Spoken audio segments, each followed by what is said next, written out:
ठीक है sir.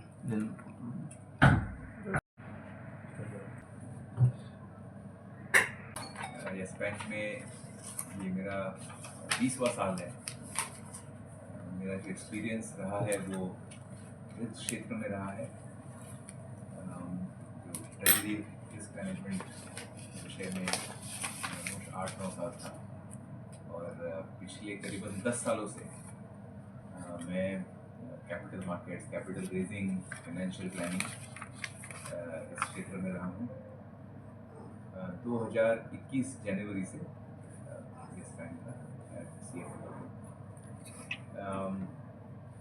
Yes bank, जैसे आप सबको पता है, 2020 में यस बैंक का रिकन्स्ट्रक्शन हुआ था, और पिछले अभी 6 साल हो जाएंगे। हमने एक ऐसी केस स्टडी देखी है जहाँ पे Yes Bank is not only successfully come out to become a solid bank, एक अच्छी बैंक बनी है, बट अभी एक ऐसी बैंक है जो आगे जाके आगे 3-5-10 सालों में लार्ज बैंक के साथ कंपटीशन करने की क्षमता रखती है और स्केल बनाने की क्षमता रखती है। तो इस चीज़ में काफ़ी पिछले 5 सालों में जो भी हमारे प्रयत्न रहे हैं, ऐसा लगता है कि एक फाउंडेशन पे हम लेके आए हैं और अभी उसको हम और बढ़ा सकते हैं। तो हमारी बैंक की जो खासियत ये है, देखिए मतलब हमारी पॉलिसी या प्रिंसिपल ही आप समझ लीजिए, हम जो बोलते हैं डिवर्सिफाइड एसेट रिस्क। कोई भी एक प्रोडक्ट या एक सेगमेंट में हम बहुत ज़्यादा ग्रो नहीं करेंगे। हर चीज़ की मॉडरेशन होती है, बिकॉज बैंकिंग क्षेत्र ऐसा है जहाँ पे हम पब्लिक डिपॉजिटर के पैसे से फंडिंग बनाते हैं। तो इसलिए we have to make sure कि लेंडिंग जो हम करें वहाँ पे रिस्क हम ज़्यादा ना लें, डिवर्सिफाइड हो। और इम्पॉर्टेंटली ये डिवर्सिफिकेशन का फ़ायदा ये होता है, कोई भी सेगमेंट या प्रोडक्ट में कभी मंदी आती है, कब एसेट क्वालिटी इश्यूज है या इकोनॉमिक साइकिल्स में, जब उसको हमें स्लो डाउन करना होता है, हमारे पास दूसरे सेगमेंट्स होते हैं जिससे हम ग्रो करना चाहते हैं। तो आज की तारीख में कुछ सेगमेंट शायद स्लो होंगे, कुछ फास्ट होंगे, तो इसका मतलब ये नहीं कि वो हमारी एक परमानेंट होती है, वो उस वक्त की जिम्मेदारी होती है कि हम उसको संभालें। ऑब्जर्वेशन है बड़ी सही है कि बैंकिंग क्षेत्र में जो पैसे आते हैं, जैसे पहले डिपॉजिटर से आते थे, 3 साल 5 साल के डिपॉजिट्स रखते थे, अभी वो शेयर मार्केट में जाते हैं, म्यूचुअल फंड्स में पैसे आ रहे हैं, वो प्रपोर्शन जो है वो बढ़ते जा रहे हैं। हालांकि ये बैंकिंग क्षेत्र के लिए एक ट्रेंड है जो जिसका आंसर ढूंढना पड़ेगा थ्रू डिफरेंशिएटेड सर्विसेज। बैंक जो प्रोडक्ट्स अलग बैंक इनोवेट कर सकते हैं क्या, कुछ टैक्स, जैसे आज TD टर्म डिपॉजिट पे जो टैक्स मिलता है, और मान के चलिए आप यही अगर इक्विटी या म्यूचुअल फंड में डालते हैं तो टैक्स में भी डिफरेंस है, तो वो कंपटीशन करना फिर बहुत दिक्कत हो जाती है। तो कुछ शायद रेगुलेटरी लेवल्स पे भी चेंजेस शायद करने पड़े। के करीब है पूरे मार्केट का, 1.5% का शेयर हम रखते हैं। बहुत खुशी होती है बताने के लिए कि पिछले 2 से 3 सालों में जो कासा बोलते हैं, current account savings account, yes bank का जो मिक्स रहा है डिपॉजिट में, पॉसिबली हम एकमेव बैंक है प्राइवेट सेक्टर में जिनका मिक्स एक्चुअली बढ़ा है, जहाँ पे पूरे क्षेत्र में वो कासा का जो प्रोपोर्शन था डिपॉजिट का, वो सबके लिए नीचे आ गया है। तो हमारा एक्चुअली बढ़ गया। तो आपको एक बैलेंस करना होता है, यहाँ पे कम से कम रिस्क चलाए, इसको कम से कम कॉस्ट पे लेके आए और आप पैसे बनाए, एक बेसिक मॉडल। तो बहुत हमने ये हमारी एक फिलॉसफी रही है कि लायबिलिटी साइड की क्वालिटी को ज़्यादा फोकस करके इम्प्रूव करें, कॉस्ट को नीचे लेके आए, उसके क्वालिटी को इम्प्रूव करें। और पिछले 2 सालों में हमने कॉस्ट ऑफ डिपॉजिट्स भी जो है हमारे सबसे ज़्यादा कम हुए हैं कंपेयर टू बाकी के प्राइवेट सेक्टर बैंक्स। तो एक बहुत कॉन्शियस एफर्ट हमारा रहा है कि लायबिलिटी साइड में डिपॉजिट्स की क्वालिटी भी इम्प्रूव करें और उसका कॉस्ट भी इम्प्रूव करें। और ऑफकोर्स ये एक जर्नी है, पर मैं ऐसे मानता हूँ कि इस जर्नी में एटलीस्ट पिछले 2-3 साल की जो भी हमने परिश्रम किए हैं, सफलता दिख रही है। तो ये हमारी जिम्मेदारी होती है कि वो पैसे हम वापस लेके आए, ये हमारी जिम्मेदारी। बट इसी अगर चीज़ को हम दूसरे पहलू से देखें कि जब वो चीज़ हम किसी से लेके आते हैं, हमारा बर्ताव किस तरीके से उस बोरोवर से होता है, ये दो भाग हैं।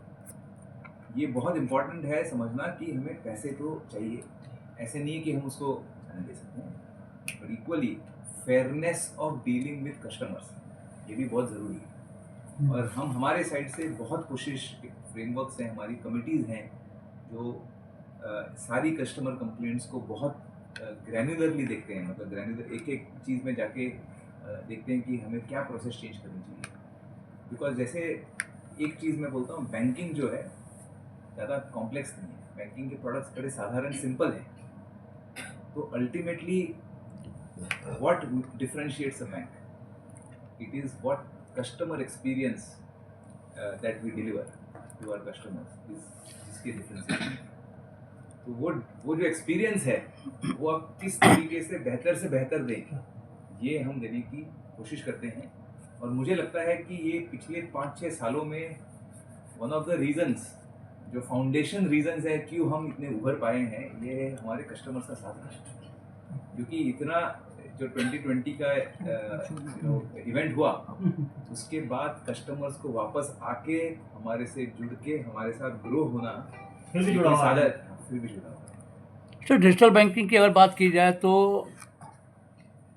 डिजिटल बैंकिंग का और बैंकों से आपकी परफॉर्मेंस का क्या है, और कितना जो है आपको अब अगला क्या कदम रहेगा आपका, जैसे एआई भी अब आने वाला है, और इसका बैंकिंग के ऊपर क्या प्रभाव पड़ेगा और आपकी परफॉर्मेंस कैसी रहेगी इसके साथ डिजिटल बैंकिंग को लेकर? जी, तो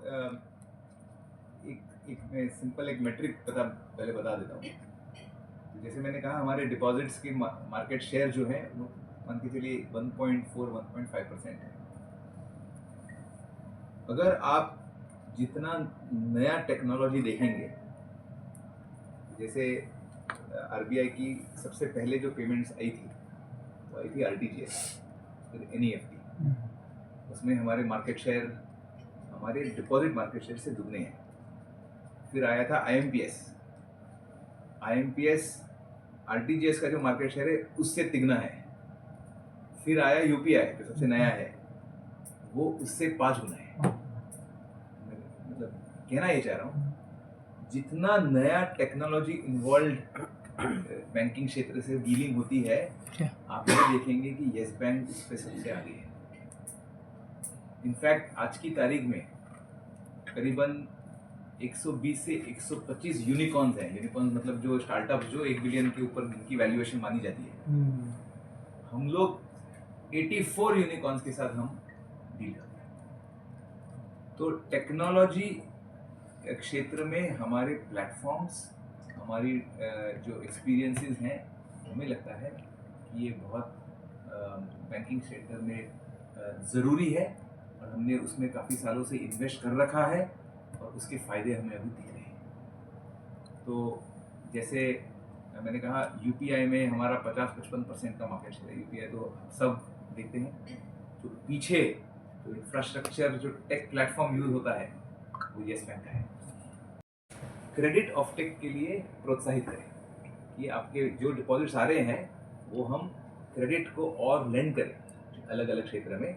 ये आरबीआई एक कंस्ट्रक्टिवली बैंकों को थ्रू इट्स एक्शंस वो प्रोत्साहित कर रहे हैं। तो लिक्विडिटी, तो जैसे सीआरआर अगर 4% का 3% किया, तो उन्होंने लिक्विडिटी भी इन्फ्यूज की।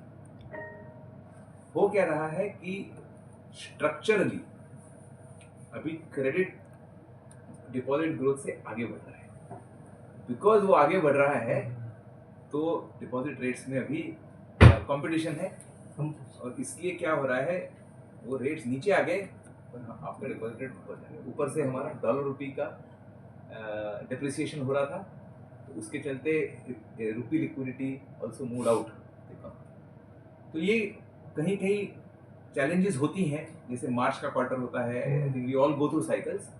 बट अगर मैं एक सेक्युलर ट्रेंड देखूं, जो बोलते हैं ओवर 6-12 मंथ्स का ट्रेंडिंग देखूं, तो आरबीआई ने रेट्स काटे हैं, आरबीआई ने लिक्विडिटी इन्फ्यूज़ की है, होपफुली गवर्नमेंट स्पेंडिंग भी आ जाएगी, लिक्विडिटी भी आनी चाहिए, एंड दैट हेल्प्स कि आप क्रेडिट को